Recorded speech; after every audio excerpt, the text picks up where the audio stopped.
பொதுவாகவே வந்து எந்த இதுக்கும் வந்து பெரிய அளவுக்கு பரிகாரன்றதை விட ஜாதகத்துல வந்து இப்ப ஒருத்தர் செவ்வாதோஷம் இருக்கு, ஒருத்தவங்க செவ்வாதோஷம் இல்லாதவங்களை கல்யாணம் பண்ணிட்டாங்க அப்படின்னா ஒரு சிலருக்கு செவ்வாதசை முதல்லயே முடிஞ்சிருக்கலாம். அப்போ ஒன்றும் பிரச்சனை வராது. சின்ன வயசுல செவ்வாதசை வந்திருக்கலாம், அதனால பெரிய அளவுல பாதிக்காது ஒரு விஷயம். இதெல்லாம் கூட பார்க்கணும். அதே மாதிரி வந்து பாத்தீங்கன்னா ஒரு சிலருக்கு வந்து கல்யாணத்துக்கு அப்புறம் தான் அந்த தசையே வரும், ஒரு 10 வருஷம் கழிச்சு. அப்ப 2 பேருக்குள்ள சண்டை பிரச்சனைகள் வரும். அப்ப என்ன பண்ணலாம்? செவ்வாயோட அதிபதி யாரு? முருகன். முருகன் கிட்ட மனசார போய் விழுந்துடணும். நீதான்ப்பா என் குடும்பத்தை காப்பாற்றணும், நான் உன்னதான்ப்பா நம்பியிருக்கேன் அப்படின்ற மாதிரி மனதார கும்பிடணும். மெயினான ஒரு விஷயம். ஸோ செவ்வாய்க்கிழமை அன்று முருக பகவானை வந்து சேவிப்பது மிக நன்று. ஒன்று. அதே காலபைரவரை சேவிக்கிறது நல்லது செவ்வாய்க்கிழமை அன்னைக்கு.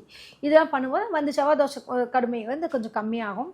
அதே மாதிரி வந்து பார்த்திங்கன்னா துவரம்பருப்பு இருக்கு இல்லையா, அது மாதிரியான விஷயத்த வந்து சுவாமிக்கு வந்து ஒரு நைவேத்தியமாக ஒரு சாம்பார் சாதம் மாதிரி செஞ்சு கூட நம்ம சுவாமிக்கு படைச்சிட்டு 4 பேருக்கு வந்து என்ன பண்ணால் தானம் விடுவதால் நல்லது. அது செவ்வாய்க்கிழமை அன்று செய்தால் மிக மிக நல்லதுங்க. இது வந்து செய்து கொண்டால் நிச்சயமாக ஒருத்தவங்களுடைய வாழ்க்கை மிக சிறப்பாக அமையும்.